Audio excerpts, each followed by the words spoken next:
Peace. Good day to everybody out there. This is See Thy Wealth. Water your health. Drink a glass of water. Today I want to talk about getting monetized on YouTube. How to get monetized. Um, that's one of the things I've been searching for recently because I really want to. I want to get monetized on the channel. I want to start making money, and I want to start giving information out that's going to help you also gain money, whether it's from YouTube or whether it's from other places. So what I'm learning recently about how to get monetized on YouTube is the number one thing that people are talking about is consistency. Continue to post videos every day, even when nobody is watching. 0 views, 1 view, 2 view, 3 views, 1 view, 2 views. Continue to post the videos even when nobody is watching. Because eventually the algorithm will pick up and put you in the position where people that are listening to you and want to listen to you, those videos will find them based on the YouTube AI and algorithm. And right now, a lot of people are saying that it's easy for content creators to come on YouTube and to become monetized. Well, I want to see how much they talking is real. Because I'm going to come on here, and I've been consistent for the last month. I've posted almost every day. Every day I've posted almost for the last 30 days. I've probably missed 2 days. Sometimes I've posted 2 to 3 videos. So the main thing, what I'm hearing is consistency. After consistency, they're saying that you should start to do things that the algorithm is favoring right now. So if the algorithm is favoring a particular sport, talk about that particular sport. If the algorithm is favoring people talking about how to grow on YouTube, talk about how to grow on YouTube. No matter how often it seems that you're talking about the same thing, continue to make those videos, continue to reflip them, say different things in those videos, and put them out with the consistency. 1 video a day, at least 20 minutes in length. That's what they're suggesting. That doesn't mean that you can't grow a following with less than 20-minute videos. But the fact of the matter is you have to be consistent. Number 3, you have to be giving people value. And you have to get people's attention. That's the third best thing that they're telling. This is what I'm seeing. Consistency, following the algorithm, what's popular, and providing people value. If you're doing that, your YouTube channel is going to catch that. For whatever reason, YouTube wants new creators and new content creators to get views. I don't know what it's about. I mean, I haven't taken off yet. I got a feeling that within the next 6 months, my channel will be in a different position. I wholeheartedly believe that, especially when I start to do a lot of this Belize content. People really love that for some reason. But right now, I'm going through the newness of it. So people will start to see the new. A lot of people that's starting with me now, you'll see new how I'm starting or how I'm starting new and where I'll end up with those 3 techniques that I just started to hear about recently from people who have been in this for a while, who was in it for 4 years, 4.5 years, and they were putting out vlogs and stuff. And while their channel was doing okay, they didn't really they figured it out when they started to follow the algorithm. You know what I'm saying? They're not telling me to come on YouTube and just do dumb things just to get views. They're telling me to follow the algorithm, be a copycat. If someone just put out a video about Donald Trump doing this and you have knowledge on that particular subject, talk about what Donald Trump just did. Put your own spin on it.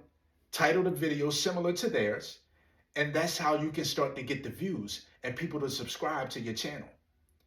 Because honestly, when I first got on it, I just said, you know what, I'm going to just start posting my life. And that's not one of the ways that they saying. They said vlogging, get away from that. People don't care about you. People want to see what you can add, what you can give to them. And I'm realizing that. When I look at a video, I usually want to get something from the video. It's very rare where I'm looking at a video and I'm just wasting my time. Even when I'm watching TV, if I'm watching a show on YouTube or Netflix, I want to be caught up in the action, the thriller, something that's making me feel engaged. I don't want to tune into a video to where it's just dragging and, it's only so much inspiration I need. I don't need much inspiration. Some people need inspiration every day. Some people need to tune into you every day just to get through their day. And that's okay if that's where they are. I'm one of those guys, if I see you talking about something, I feel like that set a fire in me, I'll go do it. I don't need you to tell me day after day after day after day what I need to do to get to where I need to get to. I'm going to start implementing that into my life today. And I'm okay with giving the person that needs that light under their fire or that fire under their tushy every day just to get them into a space to where, you know what, I need to listen to C today before I go to work. Because I know I'm going to get in here and this dumb is going to say something stupid to me and I'm going to be ready to smack them the hell up. I need to listen to C so I can keep my mind and my focus and perspective so I can go in here, do what I need to do, get my check, start to invest my money into some precious metals. I love silver. It's about $30 an ounce right now. $30 an ounce? I mean, you could never get an ounce of weed for that amount, excuse me. But $30 an ounce for some silver? See the way my mind go at? I used to sell weed, I used to sell crack cocaine, I used to sell coke. You could never buy those type of ounces for $30. We're talking about precious metals, $30 for an ounce of silver. See, crazy. Go get you some silver. You can go to kitco.com. You can open up you a little precious metal refinery account. If you want to take 10% of your income that you make every month, you can go start you a little precious metal refinery account and buy you some silver. And it'll be sitting on a ledger, just like your bank account. If you log into your Bank of America bank account on your app, you'll see, oh, I got $40,000 in the bank, if that's what you have. And just same thing on Kitco and other platforms. If you put 10% of your money for whatever, silver, gold, platinum, rhodium, palladium, that money, it'll fluctuate based on where the silver is for the day, where the gold is for the day, and whatever other copper, nickel, whatever you decide to buy, that will fluctuate. If it goes up, your money go up. If it go down, your money go down. This is a long-term play here. But the fact of the matter is, you can learn something from me, get something from me, and invest your money and stay. And you may say, you know what, that man keeps me focused on my days when I'm ready to go to work. Because the fact of the matter is, you should be using your job as a business partner. Your job is your business partner right now. I use business partners to get involved and started in real estate. But the way I looked at my job back then, I never looked at my job as a business partner. You know what I'm saying? If you look at your job as a business partner, you're partnering with your job to make money. So that money that you make, you can take and invest into other endeavors that'll possibly get you out of having to work at that job. Yes, it takes time, but you have to create a budget. Is really important, because I don't care what kind of money you make. If you don't have a budget, you'll end up broke. If you don't have a budget, you won't be able to plan for success. So you have to budget. How much income am I making every month? What are my expenses every day? So you know what your money is at the end of the year, at the end of the month. Whatever's remaining from that amount of money at the end of the month, you take a percentage of that and you invest it. Because you still got to eat, you still got to do miscellaneous things, you still have hobbies and stuff that you want to get involved in, but you should be taking some of your money and investing into something. You have an Apple cell phone. There's no way you should be walking around here getting the Apple cell phone every time they come out and you don't have one share in Apple stock. A lot of people say, some people say that's not the right way to invest. And while I'm not a stock guy, I do know that I buy Apple phones. So I know that if I'm going to buy an Apple phone every time they come out for fucking $1,500, whatever they are, $1,200, $1,000, I should have a share in Apple or two. At least one. Because I'm supporting them anyway. If Apple does good, if I buy the Apple iPhone, the stock will be good. It'll be, it just makes sense. It's common sense sometimes. You buy a lot of Nikes, go buy you a share or two in the Nike. So on and so forth. Now, I'm not telling you to buy no stocks. I'm just saying, if you're buying certain corporations' products, why not invest in those corporations, even if it's just one stock or one share? Why not? What is it going to hurt? You got an Apple iPad. You got an Apple phone. You got a laptop. You got the app. You got Apple everything, but you don't have one share. So when the company does well, you done well. You do well? Why not? That's something to think about, right? But consistency on YouTube, going with the algorithm, stealing people's content, repositioning that content with your own swag, your own verbiage, your own pizzazz, right? That's where it's at. And staying focused. You got to stay focused. But the consistency is the main thing. You have to be consistent. You have to be consistent. People start to look for you, especially when you're starting to give value. And never think that your life is so small to where you can't provide somebody something. Even if you're failing at life, maybe your life will be a testament to say, you know what? I don't want to live like them. I don't want to live like that. But it's still giving people perspective because they're learning from you on what not to do. We could turn any situation into a positive. Almost any situation you could turn into a positive if you're looking at it the right way. It's all about mentality. It's all about mentality and freeing up your mind, being a better person than you was yesterday, losing a pound or two every week, eating healthier every day, stretching your body, taking care of the vessel that you have to wake up and live in every day. This is the vehicle that you drive every day, not that Tesla outside. This is the house that you live in every day, not that mansion that you sitting in or that mobile home that you're sitting in. This is the house. This is the vehicle. This is the temple of God.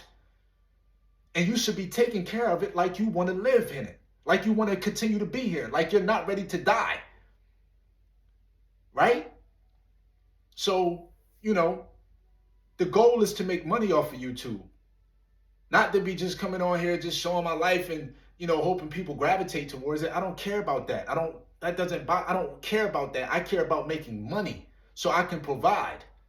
So when I go to Belize and I don't have a source of income besides the promissory notes, I can still make money because I have content that I'm able to share with you on how you can come down to Belize and rent a nice little house for $500 a month that's renovated from the top to the bottom.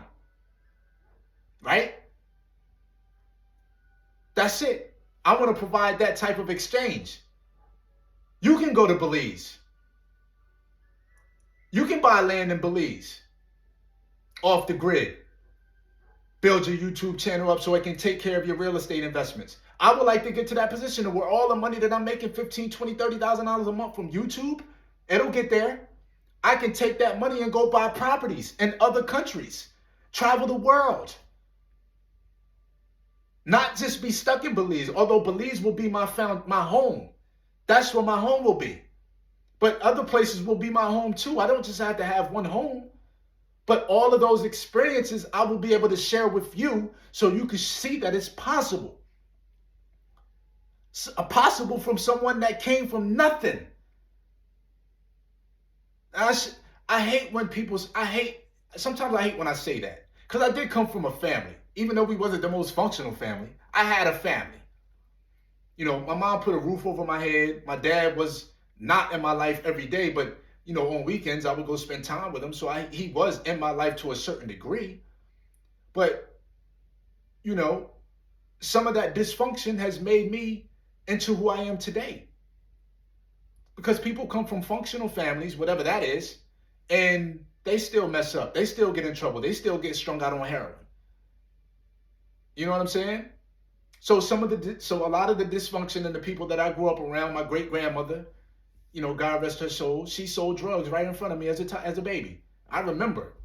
You know what I'm saying? My other grandma, her daughter, she was a heavy smoker, a drinker, a drug addict. You know what I'm saying? My mom, she didn't pick up those traits. She wanted better. And she went to work. She put all of her time into working so she can provide a trailer for us to live in, so we can get out of my grandmother's house.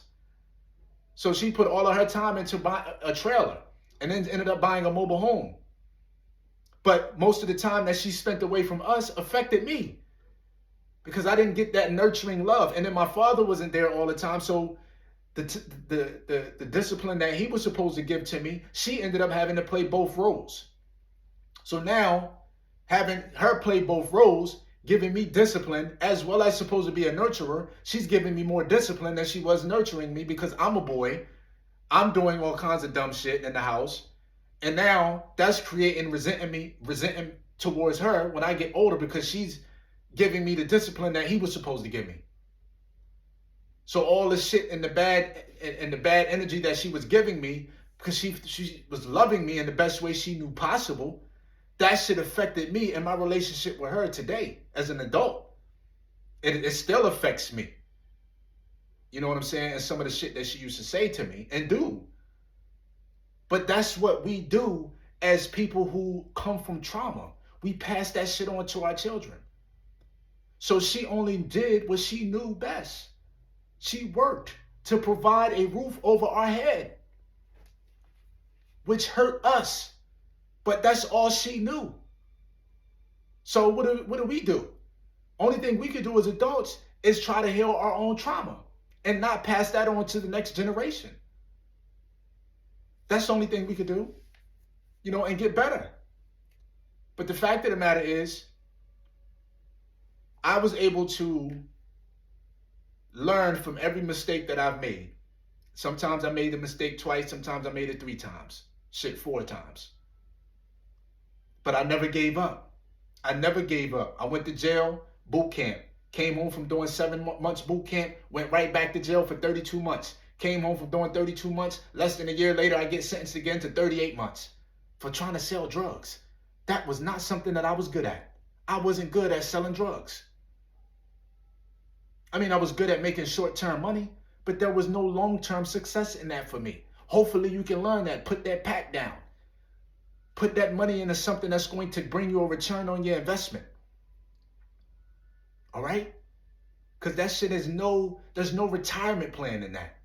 There's no retirement plan in that. It's death, it's jail, or you're going to end up killing somebody from an overdose. There's no pension, there's no 401k from that, although I don't really have none of that shit now. All of my money is going into Belize. This is something that people can learn from, how I was able to turn that bullshit around and turn it into something positive. Now, I'm still working on my attitude. I be having attitudes. I get that shit from my mom. She was mean. I turned out to be mean. But I'm working on it. I'm getting better. Me and her relationship has gotten better. I mean, I let her know about a lot of my frustrations that I had growing up. I let her know several years ago. Me and my father, we kind of fell apart several years back, 2018. And I haven't seen him really in person since. I haven't seen my dad in person since 2018. Here we are in 2025. I seen him out. He act like he didn't even know, because I said some things to him. And, he held on to that. Because I was going through my own trauma from shit that had happened before, and I really needed him at one particular point in my life at that time. And he wasn't able to show up for me. At least I didn't think he was. And I was so impatient, I didn't give him the time to show up that day. I just snapped out and started saying crazy shit out my mouth. Hoping that he would hear me. He heard me. And in the turn of him hearing me, it created a bad relationship, and I just took a step back, and I haven't stepped forward since. I wanted to, but I don't know when I will, but things in life have a way of coming back around, and I've been able to learn from everything that I've went through, and I've been able to turn it into a positive, and now I'm able to share these experiences on YouTube. I might get rid of all my other platforms, Instagram, all these other, I might get rid of that. Because I really want to put my attention on YouTube. YouTube is giving people opportunities out here. $20,000, $30,000 a month from talking and giving information and giving value. There's no way in hell I'm going to let that time. I should have been got on YouTube.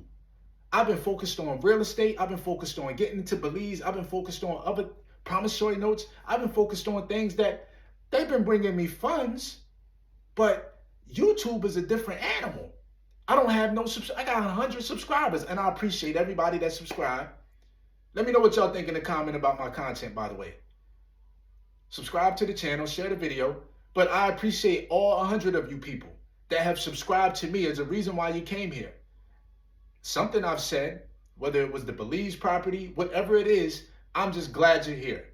Hopefully it's something I can give you to create a longer life, and not just a longer life, because I don't care about living a long life if it's a shitty quality life. I want to have a quality length of life. So when I'm here for my life and the duration of my life, I want to have a quality life. I want to have every limb in my body able to function. I want to be able to have healthy organs. I want to be able to walk without a cane. I want it to be able to, give good energy to people and get that in back in exchange. Even if I can't get it back in exchange, I want to be able to rise above, to have a mentality to where what is going on the outside doesn't affect how I'm going on up here. That shit doesn't matter to me. It's just gone. I want to be able to do that. You know what I'm saying? Anyway, thank you for tuning in. I could probably keep going, but I don't want to drag the video out to be too long. And today was a pretty good day. It was a chill day, relaxed. I should have bought my ticket for Belize, but I'm procrastinating. I have a problem with that. I need to go to Belize next Monday. Today is Thursday. I need to get my ticket so I can go by Monday and be back here by Friday. I need to go get some paperwork, and I procrastinated. I went out today looking for a duffel bag. My book bag that I have, I'm getting tired of it. Although it's a very good quality backpack, pack it up with a lot of stuff. I would like another backpack that's a little bigger, but I really wanted a duffel bag. And I went to Marshall's, I went to TJ Maxx, I went to Columbia Outlet, and did I go to any other place? I went to those 3 locations, and none of them had any good bags. They all seemed flimsy. And Columbia didn't have any. They had one of the ones that you kind of it was a duffel bag, but it had the wheels on it like you pulling like a luggage. I don't want that. So that's what I did today. What did I have to eat? I had 4 10-ounce things of coconut water. I had 2 things of ginger. This is what I had to eat today. I had 2 18-ounce things of blueberries, two of them a piece, and then I had 3 pears. And that was kind of what I ate today. Oh, and then I had 4 walnuts, 3 Brazil nuts. I'll probably go get a salad tomorrow. If not, I got 3 more things of blueberries in there. I'll probably have 2 of them. If these pears are ripe, I'll probably have another couple pears. And, but tomorrow is another day. I'll be thankful to wake up tomorrow. But tonight I'm here right now. And I'm thankful to be able to come on this camera and talk to you guys and hopefully provide you some inspiration and motivation to take your life to the next level, take your mentality to the next level, take your mind to the next level, to where, you know what, I'm going to get up tomorrow and I'm going to do better. I'm going to go try to make something happen with my life. I'm going to go fill out that application for that apartment. I'm going to go fill out that application for that new job. I'm going to go get a new car, or maybe not go get a new car because it may not be a great investment. Go buy some silver. Go buy some gold. Go maybe look at a stock. Go look at some real estate online. Even if you're not going to buy, get familiar with the real estate and the markets. Yes, hopefully I'm inspired you to do things like that to make your life better for you and your family. With that, everybody have a good night. Peace.